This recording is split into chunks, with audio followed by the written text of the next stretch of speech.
እንዴት ናችሁ የዩቲዩብ ቤተሰቦች? ሁሉ ሰላም ያለኝ አልሐምዱሊላህ። ዛሬ በዚህ ቪዲዮ ልናሳያቸው የፈለግነው ሁለት ከኢትዮጵያ ውጭ ሆነው በፖለቲካና በሃይማኖት አንዱ በፖለቲካ አንዱ በሃይማኖት ሽፋን ስለ ኢትዮጵያ ትርክትን የሚሰሩ የተሳሳቱ ሀሳቦችን ለወገኖች እያመጡ ኢትዮጵያ ወደ ብስቁልና እንድትገባ የሚያደርጉ አንደኛው ከጀርመን አንደኛው ከአሜሪካ ሆነው የሚሰሩ ነገር ግን አሁን የሰሩት ትችት ደግሞ ግለሰብ ላይ መሰረት ቢያደርጉም ነገር ግን በሃይማኖት ጉዳይ ሲቀልዱ ወይም ደግሞ ሲያፌዙ የተለያዩ ፕሮግራሞችን ሲሰሩ ስላየን የእነዚህን ሰዎች የሰሩት ምንድን ነው፣ የተቹት ምንድን ነው፣ እነሱ እነማን ስለሆኑ ይህን ጉዳይ ይተቻሉ የሚለውን ሀሳብ ልናሻገርላችሁ ፈልገናል። በመጀመሪያ ደረጃ ደረጃ ሀብተወልድ ከአሜሪካ፣ ሁለተኛው ደግሞ ዘመድኩን በቀለ ከጀርመን ናቸው ማለት ነው። እነዚህ ግለሰቦች እንግዲህ ምናልባት ከዚህ በፊት አንድ ፕሮግራም ሰርተን ነበር።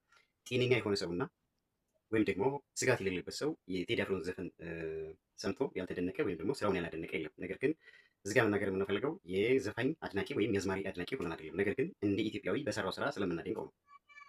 ኮንቴንቱ ምንም ይሁን ምንም እሱ አይመለከተንም። ነገር ግን በሰራው ስራ ምንም አይነት ስራ ይሁን ምንም አይነት ስራኛ በኪነ ጥበብ ስራው በሰራው ስራ ነው እንጂ ሰፖርት የምናደርገው ባመጣው ሀሳብም ተቃዋሚም ደጋፊዎችም አይደለም። ነገር ግን እነዚህ ሰዎች ራሱ የሆነ ግለሰብ መጥቶ የሆነ ሚዲያ ላይ ስለተናገረ አድምጦ ስለዛ ጉዳይ የተናገረውን አምጥተው ሲተነትኑ እነሱስ ያንን ዘፈን ሳያዳምጡት ሀሳቡን ከየት አመጡት? መጀመሪያ በተለይ ዘመድኩን በቀለ ዲያቆን ይባላል እና ዘፈኑን ሳይሰማ እሱ ራሱ ያን ያክል ትንታኔ ወይም ደግሞ ስለተናገሩለት ግለሰብ ያንን ያክል ዝርዝር ሀሳቦች አምጥተው ሲተቹ እነሱ ራሱ ሙሉ አልበሙን አድምጠውት የራሳቸውን ሀሳብ እንግዲህ ሪፍሌክት አድርገዋል ማለት ነው። ስለዚህ እነዚህ ግለሰቦች ያመጧቸውን ሀሳቦች እና ስለተናገሩለት ግለሰብም የተናገረውን እያመጣን ሀሳባችንን ሼር ልናደርጋችሁ ፈልገናል።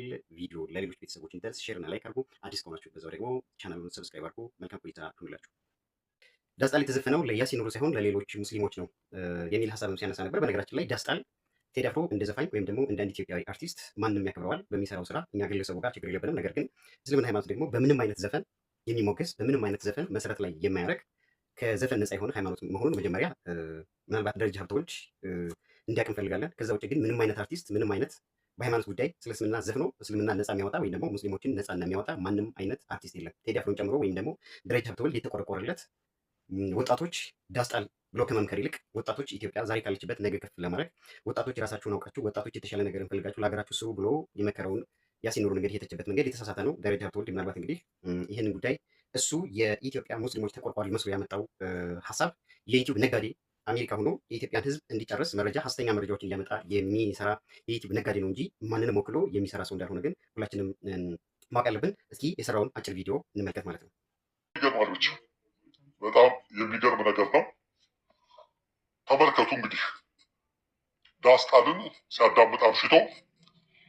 በነገራችን ላይ በአብይ ጊዜ ደህና የቢዝነስ ማን ከሆኑ መካከል እየነገዱ ካሉት ሰዎች መካከል አንዱ ነው ይህ ሰውዬ። ቴዲ ዳስጣል ብሎ የዘፈነው ለእሱ አይደለም። እንግዲህ ደረጃ ሀብተወልድ የሰራው ፕሮግራም ይህንን ይመስላል። በደንብ ያሲን ኑሩን አያውቀውም። ምናልባት ያሲን ኑሩ በማኔጅመንት በላይፍ ስኪል ከኢትዮጵያን ትልልቅ አመራሮች ከባለ ሀብቶች ጀምሮ ዓለም አቀፍ ላይሰንስ ያለው የአሜሪካን ነገር ወይም ደግሞ ከአሜሪካን ትልቅ ኮሌጅ ላይሰንስ ያለው ከእስልምና ድኑ በተጨማሪ ትልቅ አስተማሪ እንደሆነ ምናልባትም ደረጃ ሀብተወልድ የእሱን ስልጠና መውሰድ እንደሚያስፈልግ በዛ አጋጣሚ ልንነግርህ እንፈልጋለን። ከዛ በተጨማሪ ያሲን ኑሩ ስለ እስልምና ተቆርቋሪ አይደለም፣ ነጋዴ ነው፣ ከብልጽግና ጋር ተለጥፎ ነው የሚሰራው የሚለውን ሀሳብ ስለ እስልምና ምን አይነት ስራ እንደሚሰራ ባጭሩ የሚከተለውን ቪዲዮ እንመልከት። በጣም የሚያሳፍር ነው። ቴዲ ግን ዳስጣል ያለው ነው አለው። እኛ ያላየናቸው ምስክሮች ነን። እኛ ሙስሊሞች ዳስጥለው ሲያለቅሱ ተመልክተናል። ሙስሊም ሰዎችን ብቻ ሳይሆን የመከረበት መላው ኢትዮጵያውያን ዳስጣል ብሎ የሆነ አካል ስላላችሁ ኢትዮጵያን ለማፍረስ ወይም ደግሞ ያለውን ሁኔታ ከመቃወም ይልቅ ኢትዮጵያን ወደ የተሻለ ደረጃ የተሻለ ዜጎች የተሻለ ህይወት እንዲኖራቸው ሙስሊምም ክርስቲያንም እዚህ ጋር ሙስሊሞች ወይም ደግሞ ክርስቲያኖች ብሎ አይደለም የተናገረው፣ መላ ኢትዮጵያውያን እያለ ነው ሲመክር የነበረው። ዳስጣል ተብሎ ስለተነገራችሁ ዳስጥልን እናለቅሳለን ወይም ደግሞ አገር ፈርሷል ተብሎ ዳስጣል ስለተባለ ያንን መንፈስ ተከትላችሁ ወደ ኔጌቲቭ አቲቲዩድ መሄድ የለባችሁም። ሀገራችሁን ወደ የተሻለ ነገር ማምጣት አለባችሁ እንጂ ዳስጣል ተብሎ ስለተዘፈነ ስለተመከረ ወይም ደግሞ የሆነ አዝማሪ ስላለ እናንተ ሀገራችሁን መጥላት የለባችሁም። ነገር ግን ሀገር በብዙ ችግር ውስጥ በብዙ መከራ ውስጥ ያልፋል ህዝብ። ነገር ግን ነገን የተሻለ ለማድረግ ደግሞ ብዙ መከራ ማሳለፍ ብዙ ወገኖች ከዚህ በፊት ለምሳሌ በኢትዮጵያ ታሪክ እኮ ብዙ ወገኖቻችን የተረሸኑበት ብዙ ወገኖቻችን የሞቱበትን አጋጣሚ ብዙ ታሪኮች አሉ። በነገራችን አልጋ ባልጋ አይደለም። ሀገር ከችግር የምትወጣው ችግር አለ። ያንን ችግር ለመቅረፍ ግን ዜጎች የተሻለ አመለካከት አላቸው። ይህን ሊኖራቸው ይገባል ብሎ የሚመክር ደግሞ ትልልቅ የእስልምና ሃይማኖት መሪዎች፣ የፖለቲካ መሪዎች፣ ትልልቅ ሰዎች ያስፈልጋሉ፣ ሽማግሌዎች ያስፈልጋሉ። ያንን ስላለ ግን ደረጃ ሀብተወልድ የግድ የቴዲ አፍሮን ዳስጣል የሚለውን ዘፈን ትክክለኛ ኢትዮጵያን ችግር የቀረፈ ነው ብሎ መስበክ አልነበረበትም። ደረጃ ሀብተወልድ ምናልባት የቴዲ አፍሮ አፍቃሪ ወይም ደግሞ የአዝማሪ አፍቃሪ ሊሆን ይችላል፣ አናውቅም።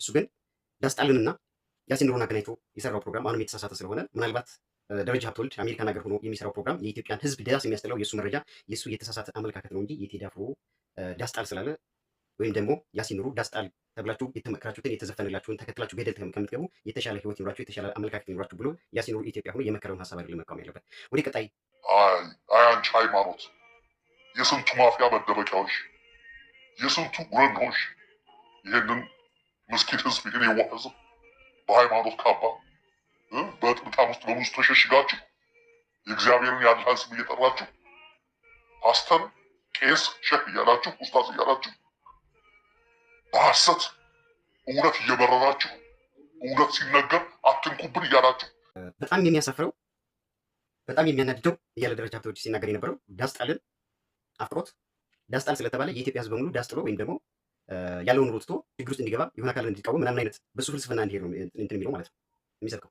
ነገር ግን አሜሪካና አውሮፓ ሆኖ ዳስጣል እያሉ ወይም ዳስጣልን አፍቅር ብሎ ወጣቱን ኢትዮጵያውያንን እየሰበኩ ችግር ውስጥ ከማስገባት የተሳሳተ መረጃ እየሰጡ ህዝብን ከማጋደል ወጣትን ችግር ውስጥ ከማስገባት ይልቅ መታገል ካለበት ደረጃ ሀብተወልድ ደግሞ ኢትዮጵያ መጥቶ በኢትዮጵያ መሬት ላይ ሆኖ ነው መስራት ያለበት ማለት ነው። ምንም አይነት አመለካከት ይኖረው እኛ አይመለከተን።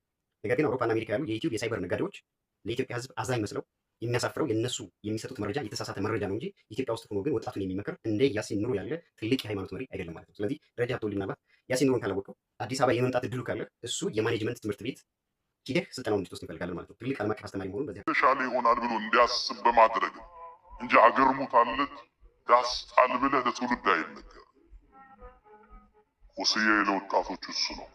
ዳሱን አፍርሱትና ደስ የሚለው። በዚህ አጋጣሚ ክቡር ጠቅላይ ሚኒስትርን ለተናገሩት ንግግር አመሰግናለሁ። አክሱም ውስጥ ያሉ ሙስሊሞች 30 ኪሎ ሜትር ሄደው እንዲቀበሩ ከተገደዱ የሞቱት የከለከሉት ናቸው፣ ያ ሰውዬ አይደለም ብለዋል። ኡስታዞዬ 18ቱንም ዘፈን በ18ኛው ደቂቃ በ18ኛው ዓመት ቁጭ ብሎ ከካውና እንዳስጠልቤ ሲል ቆይቶ ኡስታዝ ኑሩ ነው አሉ ላኢላሃ ኢላላህ ማለትና ከስግደት መልስ መጣላ ሲያምጣው ኡስታዙ እና ዳስ ይጣል ብለህ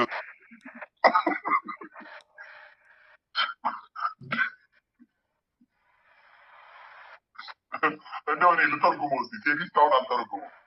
ዳስ የሚጣለው ለሀዘን አለ በሆነ ዳስ የሚጣለው ለሰርግ፣ ለድግስ፣ ለምናምን እሱ ዳስ ታድብ ያለው ለዛ ነው።